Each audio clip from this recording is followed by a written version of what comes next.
आइए बच्चों, आप लोगों का हिंदी बोधशिला के पटल पर स्वागत है। ये ज्ञान का जो आदान प्रदान है, ये भी एक तरह की साधना और यज्ञ है, और इसको इसी भाव से देखने में ही फायदा है। मेरे बच्चे ये कहते हैं कि गुरुजी, परंपरा के प्रवाह में ही प्रगति है, परंपरा के प्रवाह में ही प्रगति है। बड़े बुजुर्गों ने भी कहा कि जैसी बहे बयार पीठ ताही को कीजय, जैसा वातावरण हो उसके अनुसार हो जाना चाहिए। तो मैं वातावरण को देखते हुए, बच्चों के आग्रह को देखते हुए आज एक आग्रह डाल रहा हूं कि मेरे प्रिय छात्रों और छात्रों के स्वजनों व मित्रों, यदि मेरी यह शिक्षण विधा आपको पसंद आ रही हो, अच्छा लग रहा हो, तो ये जो आधुनिक शब्द होते हैं ना कि सब्सक्राइब करना और उसको बेल दबाना, तो प्लीज़ ये सब कर दीजिएगा, ताकि ये संस्था के लिए, भाई जो जिसके लिए जीवंतता होती है, तो उस जीवंतता के लिए मैं आपसे आग्रह करूँगा कि सब्सक्राइब और लाइक ये सब आप कर लीजिएगा। अब आते हैं हम विषय पर। आज का विषय हम रख रहे हैं संधि की भूमिका। हम कोई संधि अभी नहीं पढ़ा रहे हैं आपको। संधि का बैकग्राउंड जो है, जहां से कॉन्सेप्ट निकलते हैं और कुछ कॉन्सेप्ट बेस्ड क्वेश्चंस आते हैं, उनको मद्देनजर रखते हुए आज हम संधि की भूमिका पर कुछ चर्चा करेंगे। सबसे पहले संधि की हम परिभाषा ही, शब्दार्थ, संधि की परिभाषा नहीं, संधि का शब्दार्थ करते हैं, उनको आप देखिए। ये कहते हैं सम प्लस धी, सम प्लस धी। सम प्लस धी का अगर हम संधि देखेंगे तो क्या होगा? मां का पंचमाक्षर बनना। यहां पर कौन सा नियम लगेगा? मां का पंचमाक्षर नियम। यहां पर नियम आएगा मां का पंचमाक्षर नियम। ये क्या है? कह रहा कि पूर्व पद के अंतिम वर्ण में मां आए और उत्तर पद के प्रथम वर्ण में कोई भी स्पर्शी वर्ण आए, तो वह स्पर्शी वर्ण जिस वर्ग का होगा, मां उसी वर्ग का पंचमाक्षर बनेगा। तो देखो यहां पर मां के बाद ध आया, ध स्पर्शी है, और ध किसका है? त वर्ग का है। त वर्ग का पंचमाक्षर क्या है? न। त वर्ग का पंचमाक्षर क्या है? न। अतः ये मां न बन जाएगा। त थ द ध न, तो न बन गए। अब हम जब इसको संधि कर रहे हैं तो अब ये बन जाएगा संधि। ठीक है मित्र, ये न यहां आ गया और संधि बन गया। इसका जो मीनिंग है, इसका मीनिंग क्या कह रही है? सम यानी समान रूप से, समान रूप से, या सम्यक रूप से। धी, धी मतलब धारण करने वाली, धारण करने वाली, यानी सम्यक रूप से धारण करने वाली विधा को क्या कहते हैं? संधि। अब सम्यक रूपता क्या है? कि यानी पूर्व पद और उत्तर पद के बीच जो संधि हो रही है, पूर्व पद और उत्तर पद के बीच जो संधि हो रही है, उस संधि के विकार आने पर भी पदों के अर्थ में कोई परिवर्तन न हो, अर्थ ज्यों का त्यों सम्यक रूप से दोनों पदों का अर्थ विद्यमान रहे, इसीलिए इसको क्या कहते हैं? संधि। संधि सम धी, सम माने बराबर, धी माने धारण करने वाली, यानी दोनों पदों को जोड़ने के बाद भी दोनों पदों के अर्थ को ज्यों का त्यों विद्यमान रखने वाली विधा संधि होती है। ये तो संधि का शब्दार्थ हो गया। अब मित्र संधि होती क्या है, हम उसके थोड़ा सा चर्चा करते हैं, आप उन्हें देख लीजिए और लिख भी लीजिए, ठीक है। हम संधि की परिभाषा हो गई,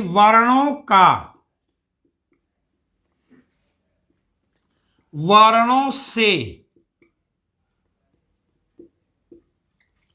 मेल होने पर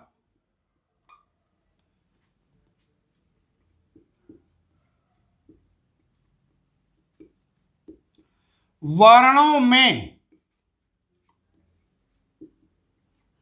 जो विकार, अब इसी विकार को हम विशेषता भी कह सकते हैं, इसी विकार को हम परिवर्तन भी कह सकते हैं, ठीक है। वर्णों से मेल होने पर वर्णों में जो विकार, विशेषता या परिवर्तन होता है उसे ही संधि कहते हैं।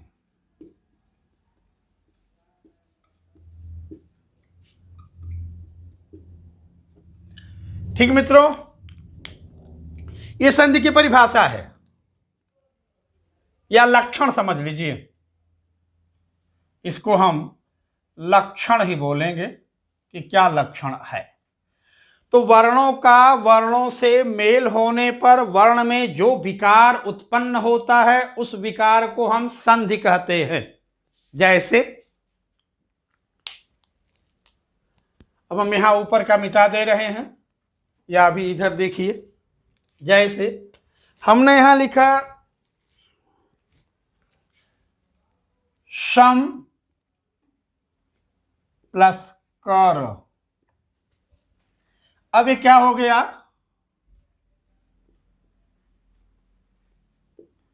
शंकर और शंकर। अब मित्र देखिएगा, ये म क्या बन गया, अंग, म क्या बना, अंग। जैसे यहां पर हमने अभी एक उदाहरण आपको दिया था, समधि,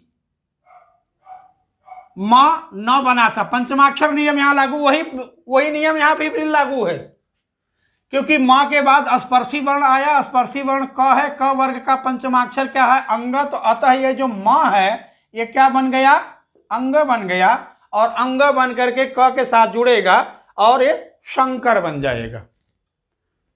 ठीक है मित्र, अब ये शंकर बना,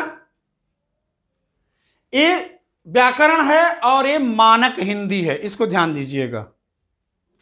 व्याकरण के दृष्टि से ये गलत है, ये मानक हिंदी, मानक का मतलब समझ रहे हैं आप, जो है नहीं फिर भी मान लो, जो है नहीं फिर भी मान लो, वो मानक है।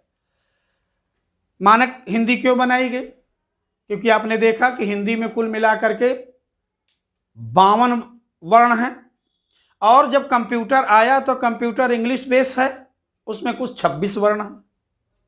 तो हिंदी को कंप्यूटराइज करने के लिए, यानी हिंदी को कंप्यूटर के अनुसार बनाने के लिए, हिंदी व्याकरण में जो काट छांट करके उसे कंप्यूटर के लायक बनाई गई, वही काट छांट की प्रक्रिया हिंदी में मानक हिंदी बन गई, ताकि उसमें कंप्यूटर का भी गुण आ सके।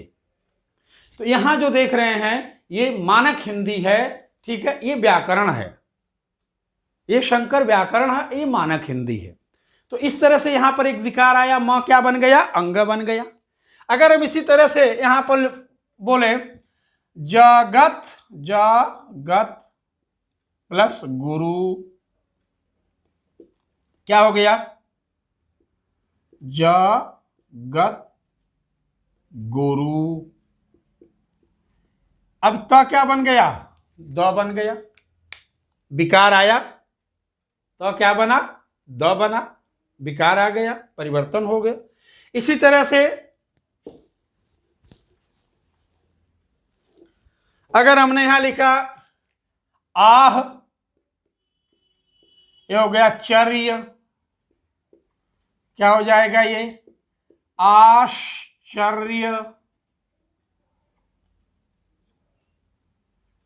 आश्चर्य।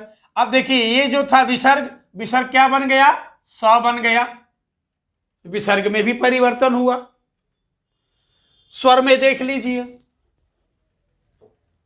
अगर हमने कहा आ प्लस ई तो क्या हो जाएगा ए, जैसे दिन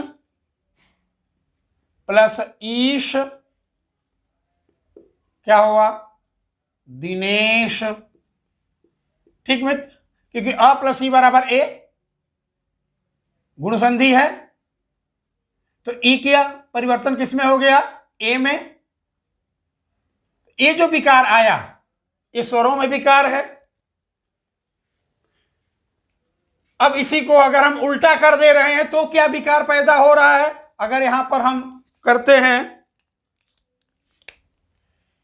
ई प्लस अ तो क्या हो जाएगा यहां ये हो गया य। कैसे, इति आदि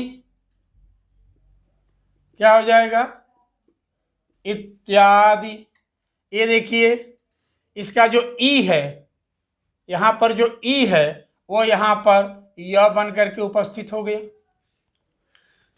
तो वर्णों का वर्णों से मेल होने पर वर्ण में जो विकार विशेषता उत्पन्न होती है उसको हम क्या कहते हैं संधि कहते हैं। नियम क्या है, वर्णों का वर्णों से मेल। अब सवाल आता है मित्र यहां पर कि संधि, एक क्वेश्चन बनता है उसमें जो पूछा जाता है कि संधि मेल है, योग है, जोड़ है या तीनों है। सवाल बार बार आए हैं कि संधि वर्णों का मेल है, संधि वर्णों का योग है, संधि वर्णों का जोड़ है या संधि तीनों है। हमेशा याद रखिएगा संधि वर्णों का मेल है, जोड़ नहीं। क्यों, क्योंकि जोड़ में आनुपातिक वृद्धि होती है, योग कई इकाइयों का होता है और मेल दो इकाई को मिला के एक बनाया जाता है, यानी आनुपातिक वृद्धि नहीं होती।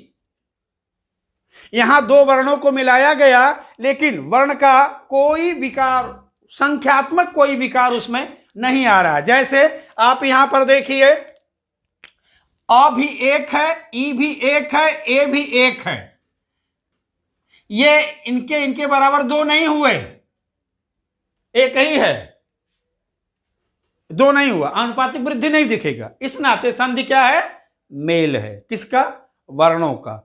और मेल होने पर वो विकार आए तो संधि है, क्योंकि यहां पर देखिए क्या है विकार। याद रखिए मित्रों, मेल हो लेकिन उस मेल से विकार हो, और अगर संधि में मेल हुआ और विकार नहीं आया तो संधि नहीं, वह फिर संयोग कहलाएगी। याद रखिएगा वो क्या कहलाएगी, संयोग।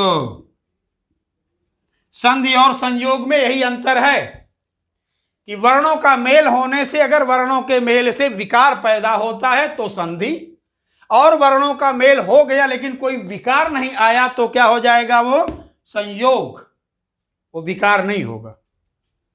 ठीक मित्र, अब इस पर एक दो क्वेश्चंस आ रहे हैं, उनको भी हम लोग शेयर कर लें फटाफट। नंबर 1, संधियां तीन ही होती हैं क्योंकि, संधि तीन है क्योंकि, विकल्प दे रहा हूं, स्वर तीन है, व्यंजन तीन है, वर्ण तीन है या पद तीन है। मैं लिख दे रहा हूं, आप देखिएगा, सवाल करूंगा मैं, सवाल आप अपना लिख लीजिएगा। संधियां तीन ही होती हैं क्योंकि वर्ण 3 है, स्वर 3 है, व्यंजन 3 है, पद 3 है। भाई वर्ण 3 है, स्वर 3 है, व्यंजन 3 है, पद 3 है। क्या ऐसा है 3 जिनको आधार बना के संधियां सिर्फ 3 मानी गई? तो याद रखिए वर्ण 3 है। चूंकि हिंदी वर्णमाला में वर्ण 3 प्रकार के हैं, स्वर, व्यंजन, विसर्ग। और संधि क्या है? वर्ण आधारित विधा है। इसको याद रखिएगा। संधि क्या है? वर्ण आधारित विधा। समास क्या है? पद आधारित विधा। प्रत्यय और उपसर्ग क्या है? शब्दांश आधारित विधा। और अव्यय क्या है? शब्द आधारित विधा। सबके आधार अलग अलग है। शब्द निर्माण की जो 5 विधाएं हैं, संधि, समास, प्रत्यय, उपसर्ग, अव्यय, इन 5 का अपना अपना आधार है। तो संधि का आधार क्या है? वर्ण। संधि वर्ण आधारित विधा है, ये वर्ण पर आधारित है। ये तीसरा चौथा सवाल हो गया मित्र, इसको ध्यान रखिएगा। अब आता है कि संधि विकार है या संयोग?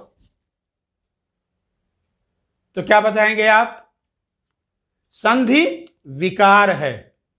कारण कि यदि वर्णों का वर्णों से मेल होने पर वर्ण में कोई परिवर्तन नहीं हुआ तो संयोग होगा, और अगर परिवर्तन हुआ तो संधि होगी। तो जितनी भी संधियां हैं आपकी, सबको देख लीजिए, उनमें विकार आ रहा है, परिवर्तन आ रहा है, विशेषता आ रही है, एक चारुता आ रही है। इस नाते हम वर्णों के मेल से उत्पन्न विकार होने से हम उसे संधि कहेंगे। ठीक मित्रों, ये हो गया हमारा संधि की थोड़ा आधार। अब इसमें जो 3 संधियां हैं आपकी, वो 3 संधियां क्या हैं उन पर चर्चा कर लें, फिर हम लोग। जैसे स्वर प्लस स्वर बराबर विकार,